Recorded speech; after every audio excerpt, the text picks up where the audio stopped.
Hello നമസ്കാരം, എല്ലാവർക്കും മിനിസ് life സ്റ്റൈലിലേക്ക് സ്വാഗതം. അപ്പോൾ ഇന്നത്തെ നമ്മുടെ വീഡിയോ എന്ന് പറയുന്നത് മുട്ടത്തോടിനെ കുറിച്ചുള്ളതായ ഒരു വീഡിയോ ആണ് കാണിക്കുന്നത്. മുട്ട നമ്മൾ ഉപയോഗിച്ചതിന് ശേഷം ആ മുട്ടത്തോട് എന്തിനെല്ലാം ഉപയോഗിക്കാമെന്ന് നമുക്ക് നോക്കാം. അപ്പോൾ സാധാരണ നമ്മൾ എന്തുണ്ടാക്കുകയാണെങ്കിലും മുട്ട ഉപയോഗിക്കുകയാണെങ്കിൽ മുട്ടത്തോട് വെറുതെ അത് കളയാറാണ് പതിവ് അല്ലേ? അപ്പോൾ ആ മുട്ടത്തോട് വെച്ചിട്ട് നമുക്കത് എങ്ങനെ കൃഷിയിലൊക്കെ എങ്ങനെ യൂസ്ഫുൾ ആക്കി എടുക്കാമെന്നാണ് ഇന്നത്തെ നമ്മുടെ വീഡിയോ. അപ്പോൾ നമുക്ക് നോക്കാം അല്ലേ എന്തൊക്കെയാണെന്നുള്ളത്. ആയിക്കോട്ടെ. അപ്പം നമ്മുടെ ഉപയോഗം കഴിഞ്ഞതായ ഈ മുട്ടത്തോട് നമ്മൾ സൂക്ഷിച്ച് വെച്ചിരുന്നാൽ മതി. അത് ഒന്ന് ഉണക്കിയിട്ട് നമ്മളൊരു കവറിനകത്ത് കെട്ടി വെക്കുകയാണെങ്കിൽ നമുക്ക് കുറേ നാളത്തേക്ക് അത് യൂസ് ചെയ്യാനായിട്ട് സാധിക്കും. ഇപ്പോൾ ഇതിനകത്ത് നമ്മൾ മുട്ടയൊക്കെ എടുത്തതിന് ശേഷം ഇവിടെ ഒരു വഴുവഴുപ്പ് ഉണ്ടെന്നുണ്ടെങ്കിൽ അത് കഴുകിയിട്ടൊന്ന് ഉണക്കി വെച്ചിരുന്നാൽ മതി. അപ്പോൾ ഇത് നമ്മൾ മിക്സിയുടെ ജാറിനകത്ത് ഇട്ടിട്ട് പൊടിച്ച് നമുക്ക് വെച്ചിരുന്നാൽ വളരെ ഉപയോഗങ്ങളുണ്ട്. അപ്പോൾ ഇങ്ങനെയും നമുക്ക് ഉപയോഗിക്കാം. ഇപ്പോൾ എന്തൊക്കെയാണെന്ന് നോക്കാം.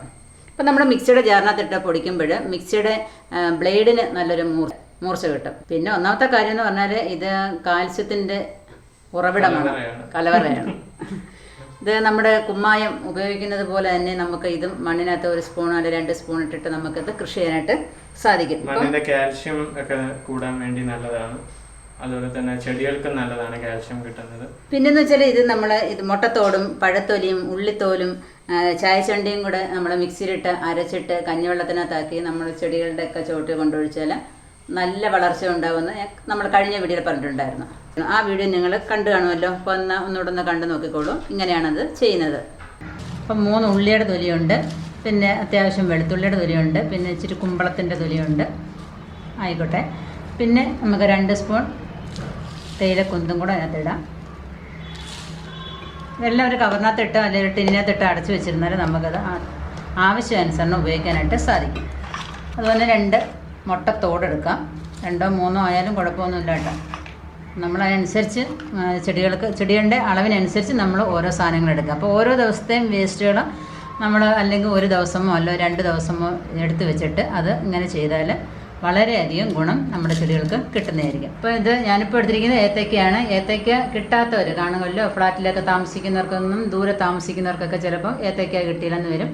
അപ്പോൾ ഏത് പഴത്തിൻ്റെ തൊലി വേണമെന്നുണ്ടെങ്കിലും നിങ്ങൾക്ക് യൂസ് ചെയ്യാം. നമുക്കതിൻ്റെ തൊലിയും കൂടെ എടുക്കാം. അപ്പം മുട്ടത്തോട് നമുക്ക് അതിനകത്തോട്ട് പൊടിച്ചിടാം. നല്ലതുപോലെ പൊടിച്ചിടാം. പഴത്തിൻ്റെ തൊലി നമുക്ക് ചെറുതായിട്ട് അരിഞ്ഞിടാം. അപ്പോൾ ഇത്രയും സാധനങ്ങൾ നമ്മൾ മിക്സിയിലിട്ട് അരച്ചുകൊണ്ട് വരാൻ പോവുകയാണ്.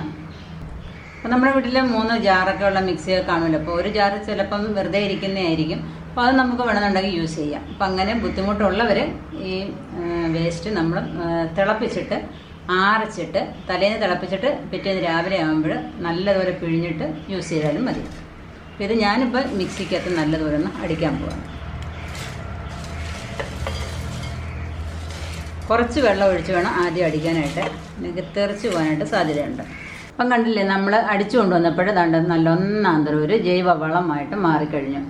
അപ്പം നമ്മൾ ഡയറക്റ്റ് കൊണ്ടുവന്ന പച്ചക്കറി വേസ്റ്റ് ഓരോന്നിൻ്റെയും മൂട്ടിൽ കൊണ്ട് കളയുന്നതിനേക്കാളും പെട്ടെന്ന് തന്നെ ഇതിൽ നിന്ന് നമുക്ക് ഗുണം കിട്ടുകയും ചെയ്യും. പെട്ടെന്ന് ചെടികൾ ആഗിരണം ചെയ്യുകയും ചെയ്യും. അപ്പോൾ നമുക്ക് പെട്ടെന്ന് തന്നെ ചെടികൾക്ക് നല്ല തഴപ്പോടുകൂടി വളർന്നു വരാൻ ഇത് വളരെയധികം സഹായപ്പെടും. അപ്പോൾ തീർച്ചയായിട്ടും നിങ്ങൾ ഇതുപോലെ ഒന്ന് ചെയ്ത് നോക്കുക കേട്ടോ. മുട്ടത്തോടിനകത്ത് നമ്മൾ വിത്തുകൾ പാകിയിട്ടുള്ളതായ ഒരു വീഡിയോ കാണിച്ചിട്ടുണ്ടായിരുന്നു. ആദ്യമൊക്കെയാണ് അത് കാണിച്ചത്. അപ്പം നിങ്ങൾ ചിലരൊക്കെ അത് കണ്ടിട്ടില്ലായിരിക്കും. അപ്പം നമ്മളിങ്ങനെയുള്ളതായ മുട്ടത്തോട് എടുത്തിട്ട് നമ്മൾ അതിനകത്തൊരു ഹോളിടുക. നമ്മുടെ പുട്ട് കുത്തുന്ന കമ്പിയോ എന്തെങ്കിലും ആണിയോ എന്തെങ്കിലും വെച്ചിട്ടൊരു ഹോളിടുക. ഇതേപോലെ മണ്ണ് നിറച്ചിട്ട് നമ്മളാണ്ട് ഒരു വെണ്ടയ്ക്കയുടെ ഒരു അരിയിനകത്തോട്ട് ഇട്ട് കൊടുക്കാം. ഒന്ന് ചെറുതായിട്ടൊന്ന് താത്തതിന് ശേഷം മണ്ണിട്ട് കൊടുക്കുക. അപ്പോൾ നല്ലതുപോലെ അതിനകത്ത് നിന്ന് വളർന്നു വരും. ഇത് നമ്മൾ നല്ലതുപോലെ വളർന്നു വന്നതിന് ശേഷം ഇത് മാറ്റി നടാൻ നേരം ഇതിനകത്ത് നമ്മൾ എടുക്കേണ്ട കാര്യമില്ല. ഈ മുട്ടത്തോട് നമ്മളൊന്ന് കൃഷി ചെയ്ത് കൊടുത്താൽ മതി. എന്നിട്ട് ഡയറക്റ്റ് മണ്ണിനകത്ത് കൊണ്ടുവന്ന് നടാം. മുട്ടത്തോട് നല്ലതുപോലെ മിക്സിയിൽ പൊടിച്ചതിന് ശേഷം നമുക്ക് പാത്രങ്ങൾ കഴുകാനായിട്ട്, ചായപാത്രം കഴുകാനായിട്ട് നമ്മൾ ചായ കപ്പ് കഴുകിയ ഒരു വീഡിയോ ഉണ്ടായിരുന്നു. ചായ കപ്പുകൾ, ചായ ഗ്ലാസ്സുകൾ, അതുപോലെ സ്റ്റീൽ പാത്രത്തിൻ്റെ പുറത്തിരിക്കുന്ന മെഴുക്കുകൾ ഒക്കെ പോകാനായിട്ട് നമ്മൾ ഈ മുട്ടത്തോട് പൊടിച്ചതും ഒരു സ്വല്പം നമ്മുടെ ഇതുണ്ടല്ലോ പാത്രം കഴുകുന്ന ഡിഷ് വാഷും കൂടെ ഒന്ന് ചെറുതായിട്ട് കൈ കൊണ്ട് ഒന്ന് തടവിയാൽ മതി. ആ മെഴുക്കൊക്കെ നല്ലതുപോലെ പോയി കിട്ടും. മുട്ടത്തോട് നല്ലതുപോലെ പൊടിച്ചിട്ട് നമുക്ക് ചെടിയുടെ ചുവട്ടിലിട്ട് കൊടുക്കാം. അതല്ല നമ്മളിങ്ങനെ ഒന്ന് കൃഷി ചെയ്തിട്ട് നമ്മൾ റോസിൻ്റെയൊക്കെ ചുവട്ടിലിട്ട് കൊടുക്കാറുണ്ട്. ഉള്ളിത്തൊലിയും ഈ മുട്ടത്തോടും ഒക്കെ നമ്മൾ റോസിൻ്റെയൊക്കെ ചുവട്ടിലിട്ട് കൊടുത്താൽ നല്ലതാണ്. ഒച്ചിൻ്റെ ശല്യത്തിന് ഏറ്റവും നല്ലതാണ് ഈ മുട്ടത്തോടിൻ്റെ പൊടി എന്ന് പറയുന്നത്. അപ്പോൾ നമ്മൾ മുട്ടത്തോട് പൊടിച്ചത് ഒച്ചിൻ്റെ പുറത്തോട്ട് ഇട്ട് കൊടുത്താൽ അതിന് ഒരു കുത്തി കയറുന്ന ഒരു ഫീലിംഗ് ഉണ്ടാകും. അപ്പോൾ അത് ചത്തുപോകാനായിട്ട് ഇടയുണ്ട്, ചത്തുപൊക്കോളും. അപ്പം അങ്ങനെ ഒന്ന് ചെയ്ത് നോക്കുക. അതുപോലെ തന്നെ മുട്ടത്തോട് ഡയറക്റ്റായിട്ട് മുട്ടത്തോട് ഇങ്ങനെ പൊടിച്ചിട്ട് നല്ലതുപോലെ പൊടിക്കാൻ നമ്മൾ കൈ കൊണ്ട് നല്ലതുപോലെ ക്രഷ് ചെയ്തിട്ട് നമുക്ക് ചെടിയുടെ ചുവട്ടിലൊക്കെ ഇട്ട് കൊടുക്കാം. അതിൻ്റെ കൂടെ ഉള്ളിത്തൊലിയും ചായച്ചണ്ടിയൊക്കെ നമ്മൾ റോസിൻ്റെയും മറ്റുള്ള ചെടികളുടെയൊക്കെ ചുവട്ടിൽ നിന്ന് സ്വല്പം മാറ്റി ഇട്ട് കൊടുത്താൽ അത് നല്ല ഗുണം ചെടികൾക്ക് ചെയ്യുന്നതായിരിക്കും. പിന്നെ ഇന്നത്തെ വീഡിയോയിൽ നമ്മൾ മുട്ടയുടെ കാര്യം പറയുകയാണെങ്കിൽ പോലും നമുക്കൊരു സ്പെഷ്യൽ ഒരു കത്ത് വന്നിട്ടുണ്ട്. നമ്മുടെ ഒരു സബ്സ്ക്രൈബറിന് ഒരു 2 പേജ് നിറച്ചും എഴുതിയേക്കുന്ന ഒരു കത്താണ്. ഇതുപോലെ കത്തൊക്കെ ഞങ്ങൾ പണ്ട് പപ്പയൊക്കെ അയച്ചു തരുമ്പോൾ കത്തേ കണ്ടിട്ടുള്ളൂ. ഇങ്ങനെ കത്തൊന്നും എങ്ങും കണ്ടിട്ടില്ല. അപ്പോൾ ഇത് ഒരു വലിയൊരു അംഗീകാരം തന്നെയാണെന്ന് പറയാം മമ്മിക്ക്. ഞങ്ങൾ ഇതേപോലെ വിത്തിന് നമ്മൾ പിന്നെ എന്താ ഇത് കൊടുത്തിട്ടുണ്ടായിരുന്നല്ലോ. അപ്പം കുറേ പേര് ഇങ്ങനെ ലെറ്ററൊക്കെ അയച്ചിട്ടുണ്ടായിരുന്നു കേട്ടോ. കവറിനോടൊപ്പം തന്നെ കൊച്ചു കൊച്ചു ലെറ്ററുകളൊക്കെ അയച്ചിട്ടുണ്ടെങ്കിൽ നല്ല രസമായിരുന്നു വായിക്കാനൊക്കെ. അപ്പോൾ ഇത് അതിനേക്കാളൊക്കെ ഒരു വിഭിന്നമായിട്ടുള്ളൊരു കത്താണ്. നല്ല നീണ്ട ഒരു ലേഖനമാണ്. പക്ഷേ നമുക്ക് ഭയങ്കര സന്തോഷം തരുന്നതായ ഒരു കത്ത് നമുക്ക് വായിക്കാനായിട്ട്. ഇതൊന്ന് വായിച്ചു കേൾപ്പിക്കാം നിങ്ങൾക്ക്, എന്നാലേ മനസ്സിലാകത്തുള്ളൂ. ഇത് വായിച്ചപ്പോൾ ഞങ്ങളുടെ എല്ലാം കണ്ണ് നിറഞ്ഞു പോയി. വായിക്കും കേട്ടോ, മലയാളം എനിക്കറിയുന്നില്ല, മമ്മിയത്തെ വായിക്കും, ഞാൻ കേട്ടോണ്ടിരുന്ന.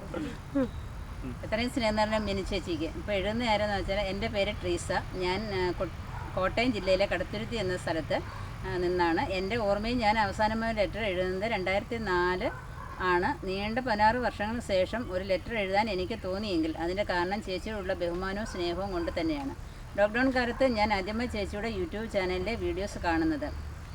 അപ്പോൾ മുതൽ എൻ്റെ മനസ്സിലും കൃഷി ചെയ്യണമെന്ന് വളരെ ആഗ്രഹം തോന്നി. ഞാൻ ഹസ്ബൻഡും 3 മക്കളും അടങ്ങുന്ന കുടുംബമാണ് എൻ്റേത്. മൂത്ത കുട്ടികൾ 5 വയസ്സും ഇളയ കുട്ടിക്ക് 1.5 വയസ്സുമാണ്. മൂത്ത കുട്ടികൾ ഇരട്ട കുട്ടികളാണ്. 36 വയസ്സുള്ള ഹൗസ് വൈഫാണ് ഞാൻ. തികച്ചും കുടുംബത്തിലും അടുക്കളയിലും ഒതുങ്ങി നിൽക്കുന്ന ഒരു ജീവിതം. കുട്ടികളുടെയും കുടുംബത്തിലെയും കാര്യങ്ങളെല്ലാം ഞാൻ തനിച്ചാണ് നോക്കുന്നത്. ഒത്തിരി ജോലികൾ ഉള്ളതുകൊണ്ട് കൃഷി ചെയ്യാൻ പറ്റുമോ എന്ന് ഹസ്ബൻഡ് ചോദിച്ചു. പിന്നെ അതുമല്ല, ഇതൊക്കെ ചെയ്താൽ ശരിയാകുമോ എന്ന ആശങ്കയും അദ്ദേഹത്തിന് ഉണ്ടായിരുന്നു. നമ്മുടെ ഈ ലോക്ക്ഡൗൺ സമയത്താണ് മാക്സിമം നമ്മുടെ ഓഡിയൻസ് സബ്സ്ക്രൈബേഴ്സ് നമുക്ക് വന്നത്. അതുപോലെ തന്നെ കൃഷിയിലുള്ള വാല്യൂം എല്ലാം മനസ്സിലാക്കിയത് ഈ സമയത്താണ്.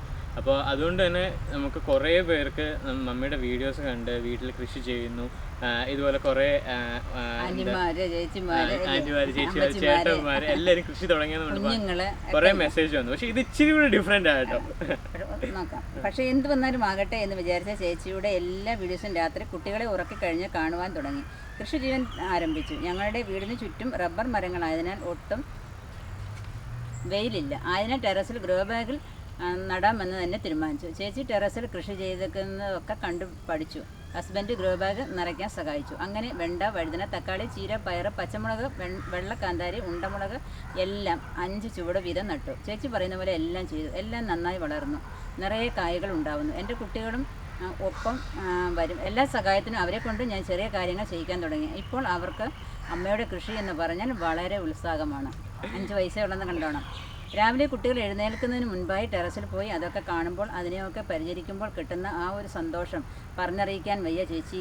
അപ്പോൾ ഞാൻ തുടക്കത്തിലേ പറഞ്ഞിട്ടുണ്ടായിരുന്നു, നമ്മൾ രാവിലെ എഴുന്നേറ്റ് അവരുടെ അടുത്തൊക്കെ ഒന്ന് പോകുമ്പോൾ ഒരു സന്തോഷം. അന്ന് സന്തോഷം എന്ന് പറയുമ്പോൾ നിങ്ങളെല്ലാവരും ഈ ചേച്ചിയുടെ പേര് തന്നെ സന്തോഷം നാക്കണമെന്നൊക്കെ പറഞ്ഞ് കളിയാക്കുമായിരുന്നു. അപ്പം എല്ലാവരും കൃഷിയിലോട്ട് വന്നപ്പോഴാണ് ആ സന്തോഷം എന്താണെന്ന് മനസ്സിലായത്. അപ്പം കണ്ടില്ലേ, ആ ഒരു സന്തോഷം പറഞ്ഞറിയിക്കാൻ വയ്യ ചേച്ചി. ചേച്ചി ഒരാൾ മാത്രമാണ് ഇതിന് കാരണം. എത്ര സങ്കടം വന്നാലും ജോലി ചെയ്ത് ഒക്കെ മടുത്തിരുന്നാലും നമ്മൾ ടെറസിൽ കയറിയാൽ കിട്ടുന്ന ഒരു പോസിറ്റീവ് എനർജി ഒന്ന് വേറെ തന്നെയാണ്. അപ്പോൾ എല്ലാവരും അത് അനുഭവിച്ചുകൊണ്ടിരിക്കുകയാണെന്ന് എനിക്ക് മനസ്സിലാവുന്നുണ്ട്. ഇനിയും കൃഷി ചെയ്യാത്തവരാണെങ്കിൽ എന്തായാലും കൃഷി ചെയ്തു തുടങ്ങും. അതൊക്കെ ചെയ്യുമ്പോൾ ഒരു പോസിറ്റീവ് എനർജി നമ്മുടെ ത്രീസ ചേച്ചി പറഞ്ഞ പോലെ തന്നെ എല്ലാവർക്കും ഫീൽ ചെയ്യും. അതിങ്ങനെ ഇപ്പം നമ്മുടെ ആ ഒരു സറൗണ്ടിങ് കണ്ടില്ല, ഈ ഒരു പച്ചപ്പിൽ വന്ന് നിൽക്കുമ്പോൾ നമുക്കൊരു ഫീൽ കിട്ടുന്നത് വേറെ തന്നെയാണ്. അത് നമുക്ക് വേറെ എങ്ങും കിട്ടത്തില്ല. അത് അപ്പം നമ്മുടെ വെറുതെ കിടക്കുന്ന പറമ്പിലൊക്കെ ആണെങ്കിൽ നമ്മൾ എന്തെങ്കിലുമൊക്കെ 10 കപ്പ കുത്തി വെച്ചാലും നമുക്ക് ഇനി എന്ത് പ്രശ്നങ്ങൾ വന്നാലും നമുക്ക് ഓടിച്ചെന്നൊന്ന് അതൊന്ന് പിഴുതുകൊണ്ട് വന്ന് നമുക്കൊന്ന് പുഴുങ്ങി തിന്നിയോ അല്ലെങ്കിൽ ഒരു ചേന കൊണ്ടുവന്ന് കിളച്ചൊരു കറി വയ്ക്കുകയോ ഒക്കെ ചെയ്യുമ്പോൾ അത് ഒരു പ്രത്യേക അനുഭവം തന്നെയാണ്. ഇപ്പം ബാക്കി നമുക്ക് വായിക്കാം. വെണ്ടയുടെ ദ്രുതവേട്ടത്തിന് ചേച്ചിയുടെ ടിപ്സ്: വെളുത്തുള്ളി, കഞ്ഞിവെള്ളം നല്ല ഫലം കണ്ടു. പിന്നെ മുളകിൻ്റെ കുരുടിപ്പ്, ആര്യവേപ്പ്, മഞ്ഞൾപ്പൊടി, വെളുത്തുള്ളി എല്ലാം പ്രത്യേകം എഴുതി വെച്ചിരിക്കുകയാണ്. ഒക്കെ മാറിക്കിട്ടി. ഇനി വിവേറിയ കൂടി വാങ്ങണം, സൂപ്പർ മീൽ കൂടി വാങ്ങാനുണ്ട്. ജൈവ സ്ലറി ഒക്കെ സൂപ്പറാണ് ചേച്ചി. എൻ്റെ വിളകളുടെ ഫോട്ടോസൊക്കെ അയച്ചു കൊടുക്കുമ്പോൾ എല്ലാവരും ചോദിക്കുന്ന ഒരേ ഒരു ചോദ്യം, ഇതിനൊക്കെ നിനക്ക് എവിടുന്ന സമയമെന്ന്. ചേച്ചി പറയുന്ന പോലെ നമുക്ക് മനസ്സിൽ ആഗ്രഹമുണ്ടെങ്കിൽ ഇതൊക്കെ നടക്കും.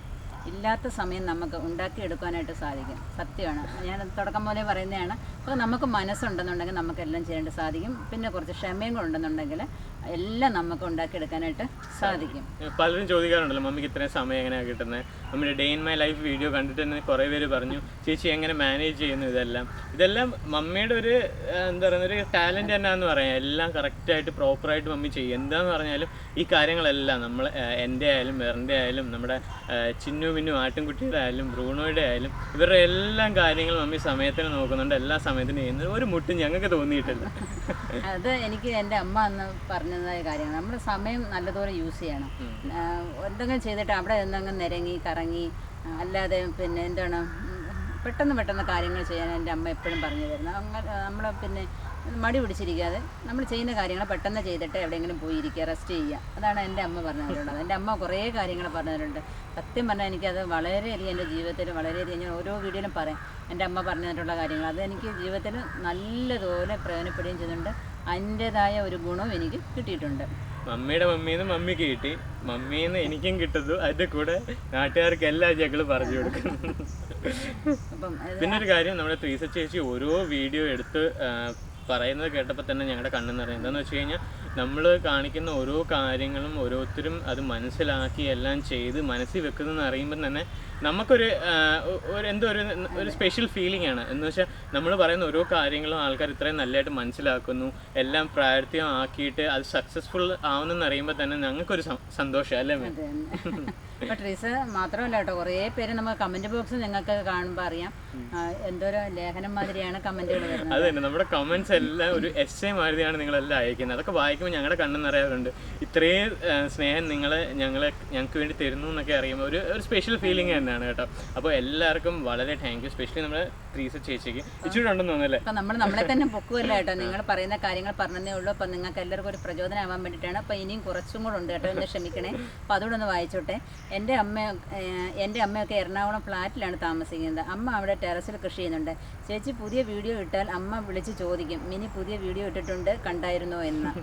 ഇപ്പോൾ ഞങ്ങളുടെ കുടുംബത്തിൽ ചേച്ചി ഒരു സ്റ്റാറാണ്. എൻ്റെ 5 വയസ്സുള്ള കുട്ടികൾ ഇപ്പോൾ കാർട്ടൂൺ കാണൽ നിർത്തി ചേച്ചിയുടെ വീഡിയോ ആണ് കാണുന്നത്. ഇടയ്ക്ക് പറയും ഒരു അമ്മയുമുണ്ട് ഒരു മിനി ചേച്ചിയും ഉണ്ട് എന്ന്. അപ്പോൾ ആ അമ്മയ്ക്കും ഹായ്, മക്കൾക്കും ഹായ്, എല്ലാവർക്കും ഹായ് കേട്ടോ. അപ്പോൾ സ്പെഷ്യലായിട്ട് പറയാനുള്ള കുട്ടികൾ ഇപ്പോൾ കാർട്ടൂൺ എല്ലാം മാറ്റി നമ്മളെ വീഡിയോസൊക്കെ കാണുന്നെന്ന് അറിഞ്ഞപ്പോൾ തന്നെ ഞങ്ങൾക്കൊരു എന്തുവാ ഒരു സ്പെഷ്യൽ ഫീലിംഗ് ആണ്. എന്താണെന്ന് വെച്ച് കഴിഞ്ഞാൽ നമുക്ക് ആ ഒരു കാർട്ടൂൺ അതെ ഇത് കുട്ടികൾക്ക് ഇതിലോട്ടൊക്കെ ഒരു എന്താ പറയുക ഇൻട്രസ്റ്റ് കൊണ്ടുവരുത്താന്ന് തന്നെ പറഞ്ഞു കഴിഞ്ഞാൽ വലിയ കാര്യം. ഇപ്പം മമ്മി എൻ്റെ അടുത്ത് പറയുവാണെങ്കിൽ ഇറ്റ്സ് ഓക്കെ. പക്ഷേ നമ്മൾ പുതിയൊരു ജനറേഷൻ കൊച്ചുങ്ങളുടെ അടുത്ത് മൊബൈൽ മാറ്റി നമ്മൾ കൃഷിയിലോട്ട് വരാൻ പറഞ്ഞു കഴിഞ്ഞാൽ ചിന്തിച്ചിട്ട് പോലും ഇല്ല കേട്ടോ. ഇനിയുള്ള തലമുറ ഒരു കൃഷിയിലോട്ട് വരുമെന്ന് ഞാൻ സ്വപ്നത്തിൽ പോലും വിചാരിച്ചില്ല. ഇതിനുള്ള ഒരു അവസരം ദൈവമായിട്ട് തന്നെയാണെന്നാണ് എനിക്ക് തോന്നുന്നത്.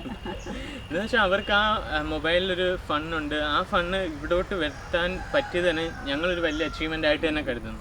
അപ്പം ബാക്കിയോടെ വായിക്കാം. എഴുതുവാണെങ്കിൽ ഒരുപാട് അനുഗ്രഹിക്കപ്പെട്ട ഒരു കുടുംബമാണ്. പിന്നെ ഇങ്ങനെയുള്ള കാര്യങ്ങളാണ് ചേച്ചിയുടെ അച്ചായനും എബിനും മെറിനും എല്ലാം അടങ്ങുന്ന ദൈവാനുഗ്രഹമുള്ള കുടുംബം. ചേച്ചിയുടെ വീഡിയോയിലുള്ള ചെറിയ ഉപദേശങ്ങളൊക്കെ എനിക്ക് വലിയ ഒരു ആശ്വാസമാണ്. എൻ്റെയും കുടുംബത്തിൻ്റെയും പ്രാർത്ഥന എന്നും ചേച്ചിക്കും കുടുംബത്തിനും ഉണ്ടാകും. ഇപ്പം കുറേ പേര് പറയുന്നുണ്ട് എൻ്റെ ഒരു വീഡിയോ കണ്ടിട്ടാണ് പിന്നെ രാവിലെ എഴുന്നേൽക്കുന്നതെന്ന് പറയാറുണ്ട്. സത്യം പറഞ്ഞാൽ അതൊക്കെ എനിക്ക് ഭയങ്കര അവാർഡുകളൊക്കെ കിട്ടുന്നതിനേക്കാൾ അപ്പുറമാണ് നിങ്ങളുടെയൊക്കെ ഓരോ കമൻറ്റും എന്ന് പറയുന്നത്. ഇന്നത്തെ കാലത്ത് എബിനെയും മെറിനെയും പോലെ വളർന്നു വരുന്ന കുഞ്ഞുങ്ങൾ വിരളമാണ്. ആണോ എബിനെ? അവർക്കും ദൈവം എല്ലാവിധ അനുഗ്രഹങ്ങളും ദീർഘായുസ്സും കൊടുക്കട്ടെ എന്ന് പ്രാർത്ഥിക്കും. സത്യമാണ്, എബിനും മെറിനും ഒക്കെ നമ്മൾ കുഞ്ഞിലെ അവരെയും കൊണ്ട് വലിയ കുഴപ്പമൊന്നും നമുക്ക് ഉണ്ടായിട്ടില്ല. ഇനിയും മുന്നോട്ടും അങ്ങനെ തന്നെ ഞങ്ങൾ കുഞ്ഞുങ്ങൾ അങ്ങനെ തന്നെ ആവട്ടെ എന്ന് നിങ്ങളുടെ പ്രാർത്ഥനയിൽ ഓർക്കുക. അപ്പം ഈ കത്തയച്ച ട്രീസയ്ക്ക് ഒരുപാട് താങ്ക്സ്. അവരുടെ കുടുംബത്തെയും ദൈവം അനുഗ്രഹിക്കട്ടെ. ഇനി നമുക്ക് ബാക്കി മുട്ടത്തോടിൻ്റെ ഏതൊക്കെയാണ് ഗുണമെന്ന് വെച്ചാൽ അതിവിടെ കാണിച്ചു തരാം കേട്ടോ. അപ്പോൾ ഇത് ജസ്റ്റ് പറഞ്ഞതെന്ന് വെച്ച് കഴിഞ്ഞാൽ ഞങ്ങൾക്ക് വരുന്ന സന്തോഷങ്ങളെല്ലാം ഞങ്ങൾ നിങ്ങളുടെ അടുത്ത് പങ്കിടാറുണ്ട്. അപ്പോൾ ഈ ഒരു കത്ത് വായിച്ചിട്ട് ഞങ്ങളുടെ കണ്ണെന്ന് പറഞ്ഞാൽ ഇതേപോലെയൊക്കെ ആൾക്കാർ ഇത്രയും ഞങ്ങളെ സ്നേഹിക്കുന്നു എന്ന് അറിഞ്ഞപ്പോൾ ഞങ്ങൾക്കൊരു സ്പെഷ്യലായിട്ട് തോന്നി. അതുകൊണ്ട് തന്നെ എന്തായാലും ഒന്ന് വായിച്ചേക്കാന്നായിരുന്നു. ഓക്കെ, അപ്പോൾ നമുക്കിനി ബാക്കി മുട്ടത്തോടിൻ്റെ ഗുണങ്ങളെ പറ്റി പറയാം. പിന്നെ മെയിനായിട്ടൊരു സംഭവം എന്ന് പറയുന്നത് നമ്മുടെ കോഴികൾക്ക് ഏറ്റവും നല്ലതാണ് കേട്ടോ. കോഴിയുടെ ഭക്ഷണത്തിൽ ഇത് നല്ലതുപോലെ നമ്മൾ മിക്സിയിൽ പൊടിച്ച് ഒരു ടിന്നിനകത്താക്കി അങ്ങ് വെച്ചിട്ട് മതി. നമുക്കിതെല്ലാത്തിനും നമുക്ക് ഉപയോഗിക്കാനായിട്ട് സാധിക്കും. അതിൻ്റെ ഭക്ഷണത്തിനകത്ത് നമ്മൾ കുഴച്ച് കൊടുത്താൽ കോഴികൾ പിന്നെ മുട്ട തോൽമുട്ട ഇടുന്ന സ്വഭാവം ഉണ്ടല്ലോ കോഴികൾക്ക്. അപ്പോൾ അവർക്കത് കൊടുത്താൽ ആ തോൽമുട്ട ഇടുന്നത് മാറിക്കിട്ടും. അസിഡിൻ്റെ കുറവുകൊണ്ടാണ് ഈ കോഴികൾ ഇങ്ങനെ തോൽമുട്ട ഇടുന്നത്. അപ്പോൾ ഇത് നിങ്ങൾ ഭക്ഷണത്തിൽ കൊടുക്കുക. അടുത്തതെന്ന് വെച്ചാൽ ഈ മുട്ടത്തോട് വെച്ചിട്ട് നമ്മുടെ നഖവും നമ്മുടെ പണിയൊക്കെ കഴിഞ്ഞിട്ട് വരുമ്പോൾ നമ്മുടെ നഖങ്ങൾ, കാലിൻ്റെ നഖം, കൈയുടെ നഖമൊക്കെ തേച്ച് കഴുകാൻ വളരെ യൂസ്ഫുള്ളാണ് കേട്ടോ. അപ്പോൾ നമ്മുടെ കൈയിൻ്റെ നഖത്തിലും കാലിൻ്റെ നഖത്തിലും ഒക്കെ ഇരിക്കുന്നതൊന്ന് ഇങ്ങനെ ഒന്ന് പ്രസ് ചെയ്ത് കൊടുത്താൽ മതി. നല്ലതുപോലെ അഴുക്ക് പോയി കിട്ടും. നിങ്ങളൊന്ന് പരീക്ഷിച്ച് നോക്കിക്കോണം. അപ്പോൾ നമ്മുടെ ഇത് മുട്ടത്തോട് വെച്ചിട്ട് ചെയ്തതായ വർക്കാണ്, ബോട്ടിൽ വർക്ക്. അപ്പം നല്ല രീതിയിൽ മെറൻ ചെയ്ത് വെച്ചിരിക്കുകയാണ്. ഈ 3 കുപ്പിയിൽ ചെയ്ത് വെച്ചിരിക്കുന്നത്. അപ്പം ആദ്യം തന്നെ ഈ മുട്ടത്തോടിനകത്ത് പെയിൻ്റ് അടിച്ചിട്ടാണ് അവിടെ ചെയ്തിരിക്കുന്നത്. അപ്പോൾ അത് കാണണമെന്നുണ്ടെങ്കിൽ മെറിൻ്റെ ചാനലിൽ നിങ്ങൾ വിസിറ്റ് ചെയ്താൽ മതി. അപ്പോൾ നിങ്ങൾക്കത് കാണാവുന്നതാണ്. ലിങ്ക് ഐ ബട്ടണിൽ കൊടുത്തേക്കാം. അപ്പോൾ മുട്ടത്തോടിൻ്റെ ഗുണങ്ങളെല്ലാം നിങ്ങൾക്ക് മനസ്സിലായല്ലോ. ഇനി പിന്നെ മുട്ടത്തോട് നമ്മൾ മുട്ട കഴിച്ചാൽ നമ്മൾ മുട്ടത്തോട് വലിച്ചെറിയാതെ ഇത് നമ്മളെല്ലാം കളക്ട് ചെയ്ത് വെച്ചിട്ട് നമ്മൾ ഇത് ഇങ്ങനെയുള്ള കാര്യങ്ങൾക്കെല്ലാം യൂസ് ചെയ്യാനായിട്ട് ഉപയോഗിക്കുക. ഇത് പറഞ്ഞപ്പോഴാണ് നമ്മുടെ കഴിഞ്ഞ കിച്ചൺ വേസ്റ്റ് അല്ല, കഴിഞ്ഞ വീഡിയോ കഞ്ഞിവെള്ളത്തിൻ്റെ കഴിഞ്ഞ വീഡിയോയിൽ എപ്പിസോഡ് 4 നമ്മുടെ ഓണം കൃഷി ചാലഞ്ച് എപ്പിസോഡ് 4-നകത്ത് നമ്മളിങ്ങനെ കഞ്ഞിവെള്ളം എങ്ങനെ പാഴാക്കാതെ ഉപയോഗിക്കാമെന്ന് പറഞ്ഞ ഒരു വീഡിയോ ആയിരുന്നു. അതിനകത്തൊരു കമൻറ്റ്സ് വന്നതാണ് ഇങ്ങനെ ചേച്ചിയുടെ വീഡിയോസ് കണ്ട് ഇപ്പോൾ കിച്ചൺ വേസ്റ്റ് ഒന്നും പുറത്തുപോയി കളയേണ്ട ആവശ്യം വരുന്നില്ല, അതുപോലെ തന്നെ ആക്രിക്ക് കൊടുക്കാൻ പോലും ഇപ്പോൾ സാധനമില്ല, എല്ലാം ഇപ്പോൾ എന്താ പറയുന്നത് ജൈവ സ്ലറിയും ഓരോന്നൊക്കെ ഉണ്ടാക്കി വെച്ചേക്കുവാന്ന് പറഞ്ഞു. അപ്പോൾ ഇതൊക്കെ ഇപ്പോൾ ഒരു സന്തോഷമാണ് കേട്ടോ. പിന്നെ പശുവിന് കൊടുക്കാൻ അപ്പുറത്തെ ചേച്ചിക്ക് കഞ്ഞിവെള്ളം പ്രകാശമാണ് എഴുതിയത്. അപ്പുറത്തെ ചേച്ചിക്ക് ഇപ്പം കഞ്ഞിവെള്ളം കൊടുക്കുന്നില്ല, കാരണം അവരെ പശുവിന് കൊടുക്കാനായിട്ടാണ്. ചേച്ചിക്കല്ല, അപ്പുറത്തെ ചേച്ചിയുടെ പശുവിന് കഞ്ഞിവെള്ളം ഇപ്പം കൊടുക്കുന്നില്ല, കാരണം പ്രകാശമെല്ലാം അവിടെ ഓരോന്നിനകത്തും ഒഴിച്ചുകൊണ്ടിരിക്കുകയാണ്, ഇപ്പോൾ വളമായിട്ട് മാറ്റിക്കൊണ്ടിരിക്കുകയാണ്. അപ്പോൾ ഈ വേസ്റ്റ് ഒന്നും ഇനി വെറുതെ കൊണ്ട് വലിച്ചെറിയാതെ അതെല്ലാം യൂസ്ഫുൾ ആയിട്ട് ഉപയോഗിക്കാനുള്ള എല്ലാ കാര്യങ്ങളും നമ്മുടെ വീഡിയോസിലൊക്കെ പറഞ്ഞു തരുന്നുണ്ട്. അപ്പോൾ ഇതെല്ലാം പ്രാവർത്തികമാക്കുക കേട്ടോ. എല്ലാം വെറുതെ വീഡിയോ കണ്ടുപോകാതെ അത് കറക്റ്റായിട്ട് ചെയ്ത് യൂസ്ഫുൾ ആക്കി എടുത്തു കഴിഞ്ഞാൽ നിങ്ങൾക്ക് നല്ല റിസൾട്ട് കിട്ടും. ഇതുപോലെ ഞങ്ങൾ നിൽക്കുന്ന ഈ പച്ചപ്പ് പോലെ തന്നെ നിങ്ങൾക്ക് നിങ്ങളുടെ വീട്ടിലെ ടെറസ് ആണെങ്കിൽ പോലും അല്ലെങ്കിൽ ബാൽക്കണി ആയാൽ പോലും അവിടെയും ആ ഒരു പച്ചപ്പിൽ നിങ്ങൾ വൈകിട്ട് വന്ന് നിൽക്കുമ്പോൾ അതിൻ്റെ ഒരു സുഖം വേറെ തന്നെ ആയിരിക്കും. അപ്പോൾ ഈ ലോക്ക്ഡൗൺ സമയമൊക്കെ ആയതുകൊണ്ട് പിന്നെ അധികം പൈസ ഉണ്ടെങ്കിൽ തന്നെ നമുക്ക് പോയി വാങ്ങിക്കാനുള്ള ബുദ്ധിമുട്ട്, കടയിൽ നമുക്ക് കിട്ടാനില്ല സാധനങ്ങൾ. അപ്പോൾ നമുക്ക് വീട്ടിലെ സാധനങ്ങൾ, ഈ വേസ്റ്റ് സാധനങ്ങൾ എങ്ങനെയൊക്കെ നമുക്ക് യൂസ് ചെയ്യാം എന്നുള്ളതാണ്. കാരണം നമ്മുടെ വഴിയിലൊന്നും കൊണ്ടുവന്ന് വലിച്ചെറിയാതെ, നമ്മുടെ മുറ്റത്തും പറമ്പിലും വലിച്ചെറിയാതെ, ഈച്ചയും പൂച്ചയും ഒക്കെ വർദ്ധിപ്പിക്കാതെ നമുക്ക് കൃഷിക്ക് അത് ഉപയോഗിക്കാം എന്നുള്ള രീതിയാണ് നമ്മൾ ഈ കാണിക്കുന്ന വീഡിയോ എന്ന് പറയുന്നത്. എന്തായാലും ഈ വീഡിയോ നിങ്ങൾക്ക് ഹെൽപ്ഫുൾ ആയെന്ന് കരുതുന്നു. ഹെൽപ്ഫുൾ ആയി കഴിഞ്ഞാൽ ലൈക്ക് ചെയ്യുക, കൂട്ടുകാരായിട്ട് ഷെയർ ചെയ്യുക, പിന്നെ സബ്സ്ക്രൈബ് ചെയ്യാൻ ഒട്ടും മറക്കരുത്. ആദ്യമായിട്ട് കാണുന്നവർ സബ്സ്ക്രൈബ് ചെയ്യാൻ മറക്കരുത്. സബ്സ്ക്രൈബ് ചെയ്യുമ്പോൾ തൊട്ടടുത്തുള്ള ബെല്ലൈക്കൺ കൂടെ ഒന്ന് ക്ലിക്ക് ചെയ്താൽ ഞാനിടുന്ന വീഡിയോസിൻ്റെ ഒക്കെ നോട്ടിഫിക്കേഷൻ യഥാസമയം നിങ്ങൾക്ക് വരുന്നതായിരിക്കും. അപ്പോൾ അതുപോലെ തന്നെ ഈ വീഡിയോ നിങ്ങൾ ഫേസ്ബുക്കിലാണ് കാണുന്നതെങ്കിൽ നമ്മുടെ ഫേസ്ബുക്ക് പേജായ മിനീസ് ലൈഫ് സ്റ്റൈൽ ലൈക്ക് ചെയ്യുക. അപ്പോൾ അടുത്ത വീഡിയോയിൽ കാണുന്നവരെ ഞാനും മമ്മിയും ബൈ.